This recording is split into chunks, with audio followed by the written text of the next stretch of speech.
Welcome to Human Nature, Buddha Nature, a Bright Earth podcast with me, Kaspa Thompson, Reverend Kasperlita. Everyone calls me Kaspa. This is episode 1, hopefully, of many. Do subscribe wherever you get your podcast so that you can join me on this new and exciting venture as I share some Buddhism with you, share my curiosity about the world with you. What's it like to be a person in the world today? What is the world like today? And how can Buddhism shed some light on that? That's the kind of thing we might be talking about, and we'll see how it goes. I'm treating it a little bit like an experiment. I love following my curiosity, and I hope you'll join me in following my curiosity in the future. We're going to have some guests on, maybe some voices from inside the Bright Earth community, maybe some other people that I'm interested in hearing from, Buddhist, non-Buddhist experts in their own fields. But today, I've got 3 things for you. The first is a Dharma talk inspired by I won't spoil it. Or maybe I will. Inspired by me overwatering one of the plants in the house here and nearly killing it, and relating that to the climate crisis that is really obvious right here now in the UK. Then we've got what I'm calling a pop culture moment. And then finally, we've got a story from the Jartaka tales. I hope you'll enjoy listening to all 3. And I hope you'll come back for episode 2. If you want to find more out about Bright Earth Buddhism and what we do in the temple, have a look at the website at www.brightearth.org. And now, section 1, the Dharma talk.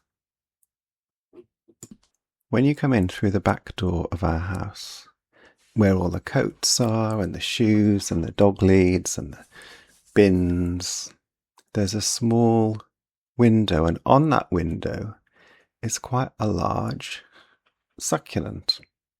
I don't know exactly what kind of plant it is, something spiky.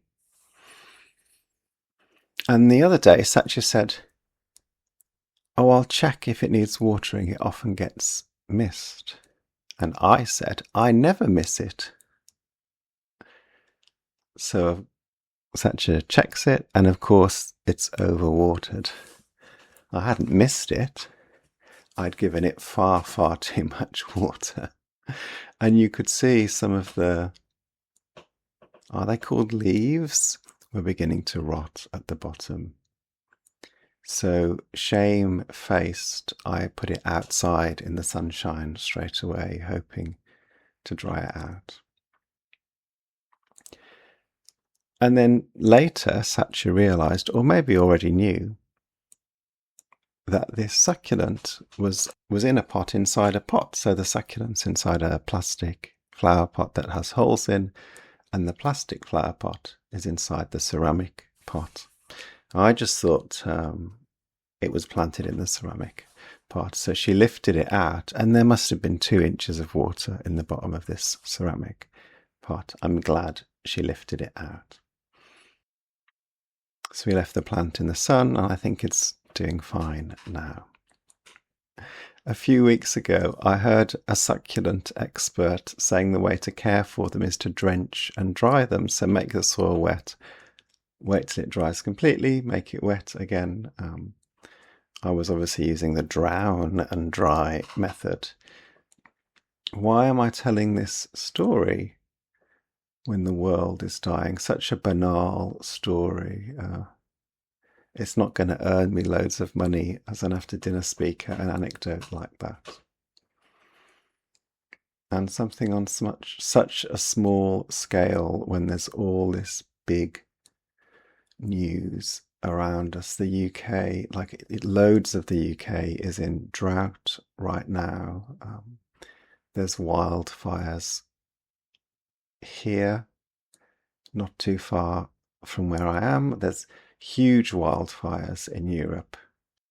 Crops are struggling. Wheat is half the height it should be in this country. food prices will be much more expensive. Apparently, we're already importing broccoli from Spain here in the UK, and I wonder, well, what are people in Spain eating if we've got all the broccoli? But there's some similarities between these two things, right? Although the scale is vastly different in how I didn't take care of the succulent properly and how we don't take care of the world properly.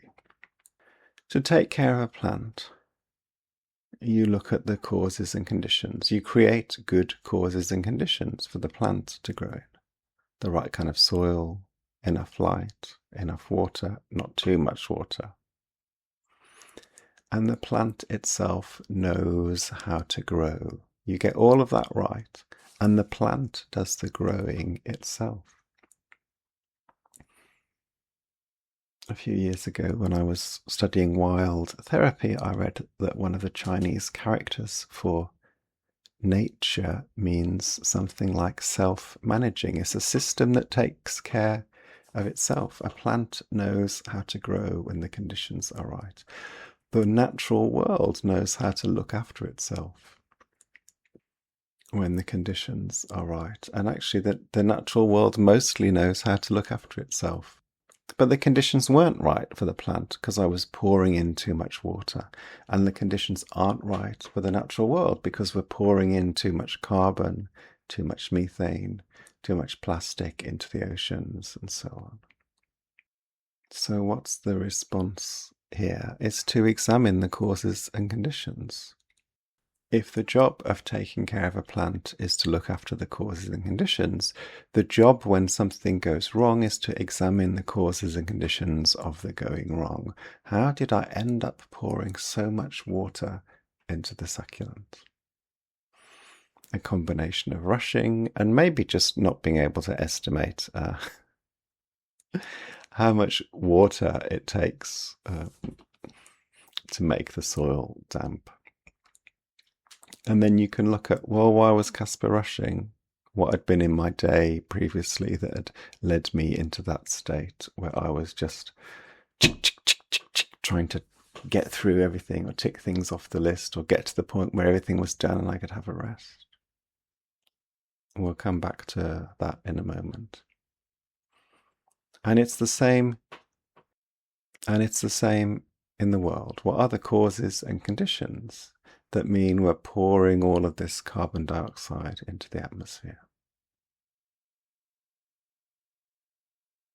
You can look at the way companies are structured to bring profit to shareholders, to always be growing rather than structured as socially and environmentally conscious entities. You can look at how greed works in the world. You know, when somebody is greedy and doesn't have much power, it just affects themselves and maybe a small number of people around them. When somebody is greedy and has a lot of power, it affects a lot more of the world. If I'm in charge of a company that is worth billions of dollars, the decisions I make affect billions of people, affect the whole planet, inevitably. And I just don't think one person should have that much power. When I think about greed, I also think about hungry ghosts. Hungry ghosts in Buddhist cosmology are spirits, beings who are insatiably hungry, hence the name, but have very small mouths and throats and can never fill themselves. So their greed is never satiated. And greed is a bit like that, right? We never get to the end of it. And I think it's even possible that the more we give in to greed, the more greedy we become, because this amount of money, this amount of status, this amount of whatever it is, this carbon-heavy lifestyle doesn't satisfy us. So we have to have more and more and more. And the more greed there is, the more ill effects there are for ourselves and others. Reverend Sayadaw, who died a few years ago, a friend of mine, someone I worked with for many years, a Zen Buddhist monk. Before he became a monk, he was a sewage engineer. That sounds like a plausible job title, right? I can't remember exactly what he told me. He worked with water, with cleaning water. And he really thought deeply about environmental problems. Like you can imagine, right? You become acutely aware of the issues when you're working in that field. But he came to the understanding that there wasn't much he could do in the outer world to fix these problems. There wasn't really anything he could do from that role. Somehow he came to understand or believe there wasn't anything he could do to fix things in the world. But he had this inkling he could begin to address the greed, the ill will, the ignorance in his own heart and mind. And maybe even an inkling that beginning to address greed and ill will and delusion there would support a transformation of those things in the world as well. So he quit being a sewage engineer and became a Zen Buddhist monk and became a very wise man. And I do believe there is some kind of cascade from our hearts and minds into the world. The more greed we have, the more that spills into the world, the more the ill effects of that spill into the world. You know, as a therapist, when I'm looking at the causes of compulsive behavior, say, or discontent, or whatever it is that brings someone into therapy, it's often trauma related, often work with a lot of trauma. Something that's been unprocessed in the client's life, deeply unpainful,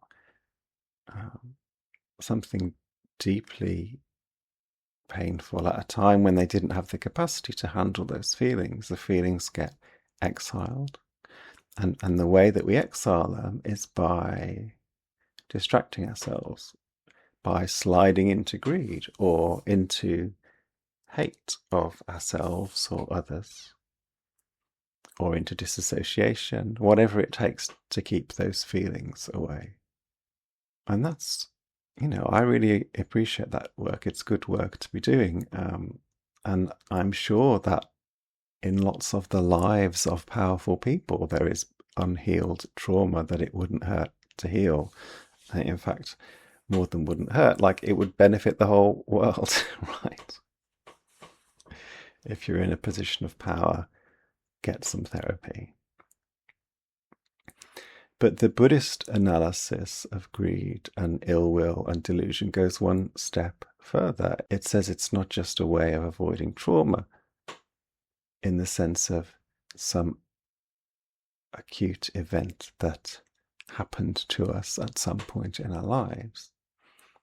It's a way of avoiding the existential feeling of separation that we have from the world, from everything else. This existential loneliness, hollowness, separateness that we experience as human beings.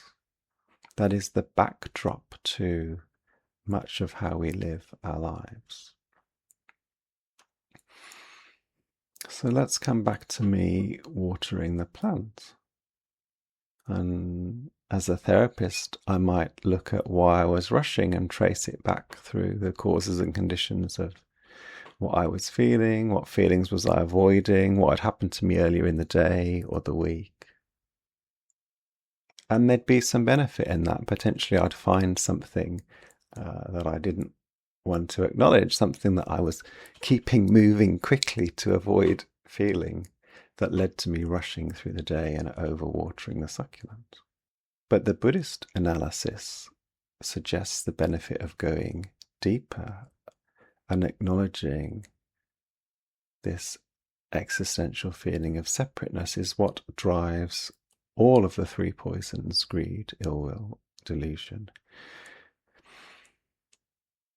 Rushing. which isn't one of the three poisons, but it does show up in one of the lists, the hindrances, I think. And that the antidote to that is connection. It's connection. It's remembering or relearning or learning that we're not actually separate, that this is just some kind of delusion that we fall into as human beings, but that we are deeply connected to ourselves, to the whole world, to each other. For Pure Land Buddhists, particularly the connection to Amida Buddha, remembering the compassion and wisdom of the Buddha flowing towards us, which I know some people frame as compassion and Buddhism of the present moment flowing towards us. The movement in my body, the movement of my breath, of my cells, of the heart pumping blood around my veins, is the same movement of the wind in the trees, of the sap rising in the spring. The rule of three suggests I should think of one more example from the natural world, right? But my mind went blank. We're actually deeply connected, and when we can rest in that, the rushing becomes something slower. We're able to dwell in the present moment. And vice versa, if we consciously slow the rushing and dwell in the present moment, we're more likely to notice connection. The more we feel this sense of connection, the more we're present in the present moment, the more likely we are to take care of the plants, the more likely we are to take care of the planet. It's not so easy with the whole world to figure out what we need to do. Like practically we know what we need to do, right? Stop using fossil fuels and all the alternatives are available. But politically, it's tricky to know how we get there. And yet, when I remember Reverend Sido's wisdom, that we begin in our own hearts, there is something profoundly reassuring about that.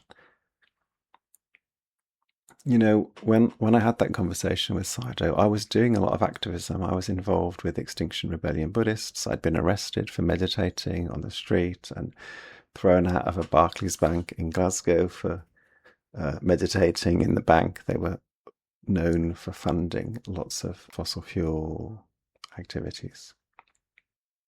It's really important to keep finding ways of acting skillfully in the world. It's not like, oh, just come on, sit on your meditation cushion, work on your own heart. We need both. We need to examine the causes and conditions at all of these levels. In the world, in our immediate environment, in our own hearts. So I'm confident if I keep doing that, the houseplants are more likely to live around me. And I'm confident if we all do that, that will be reflected in the whole world. And now it's time for our pop culture moment. My best friend asked me if I was going to do something zeitgeisty that would be really shareable, and they suggested season 2 of Heated Rivalries coming up, and would I do a Buddhist take on that? That would be really shareable, and maybe my podcast would really do the numbers. Part of me really loved the idea of that, and another part thought it sounded like a lot of work. I thought, I'll compromise. I can do a pop culture moment. And then I realized the culture I'm consuming is from ages ago. I'm watching The West Wing on TV. The first time I've watched The West Wing, a show that finished 20 years ago. I'm also watching Schitt's Creek, a show that finished 6 years ago. And the novel I'm reading is a Tanith Lee novel from 1975. The thing that everyone seems to be talking about online is Christopher Nolan's Odyssey and Emily Watson's review of that in the London Review of Books. And I haven't seen the film, and I haven't read Emily Watson's review. But I did see stop motion skeletons from Jason and the Argonauts, Ray Harryhausen's film from 1963, thanks to Animation Obsessive, who shared a clip on Blue Sky and wrote about it in their newsletter. It's a film with real actors in. Jason and the Argonauts are played by humans, and occasionally they encounter these stop motion creatures, including these skeletons. A scene that's 4.5 minutes long. I think maybe even was cut from the UK release because it was thought to be too scary for children. And it's so striking. The skeletons move in this kind of wind up clockwork, jerky motion, but they're bones, right? It looks really spooky. I wouldn't want to be surrounded by life-size, jerky skeletons. There's something very creepy about it. And it looks realistic. The scene unfolds pretty slowly compared to modern cinema.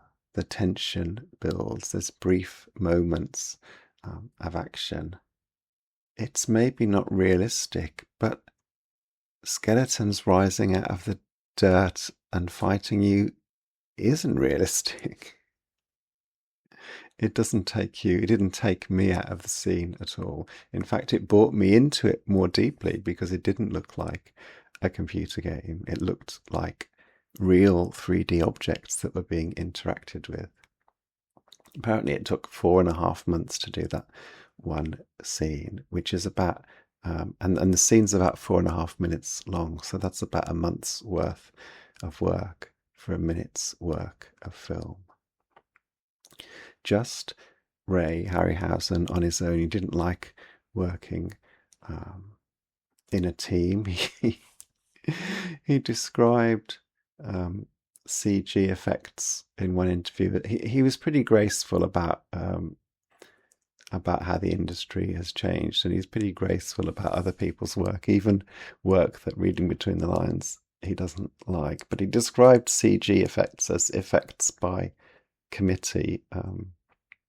And maybe there's something to that. When there's 30 of you working on one scene, it's a different kind of creativity, right? I think you can be really creative in a team. Although I think if there were 30 people working on this podcast rather than just me and a microphone, maybe it wouldn't be so good. Who knows, right? It's not an experiment I'm willing to have. I do like me and the microphone. I love the image of Ray Harryhausen on his own, moving these little models fraction by fraction. He basically projected the film that was recorded outside in the world with the real human actors onto a screen, and then set up a diorama with the models in front of the screen, including things like model walls that perfectly matched the walls they'd filmed for the skeletons to move over. And then filmed this diorama frame by frame, advancing the film outside frame by frame, moving the skeletons frame by frame. Very creative.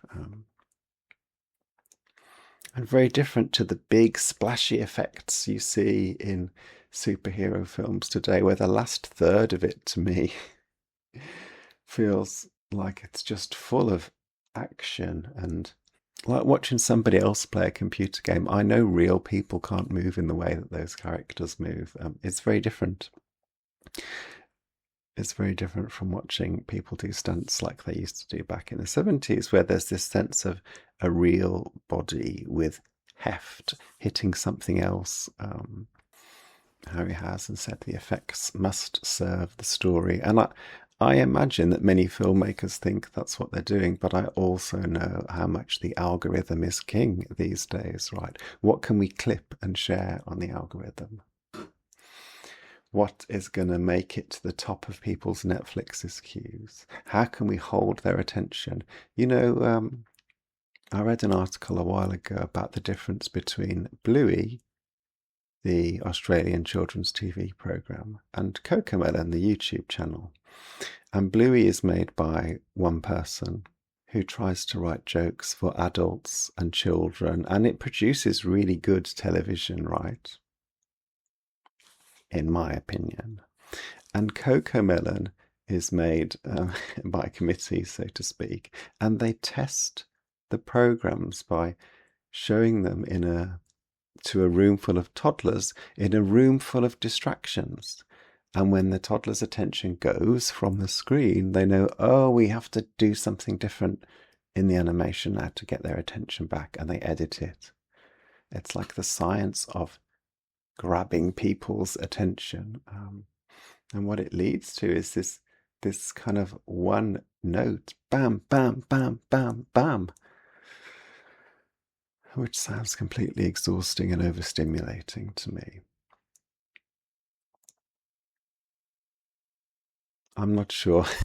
I'm not sure what the conclusion of this section is. It's not like this is a story with a moral, right? But there's something I really admire about people who really care about the work that they're doing, who spend 4.5 months on their own on 4.5 minutes of film. There's something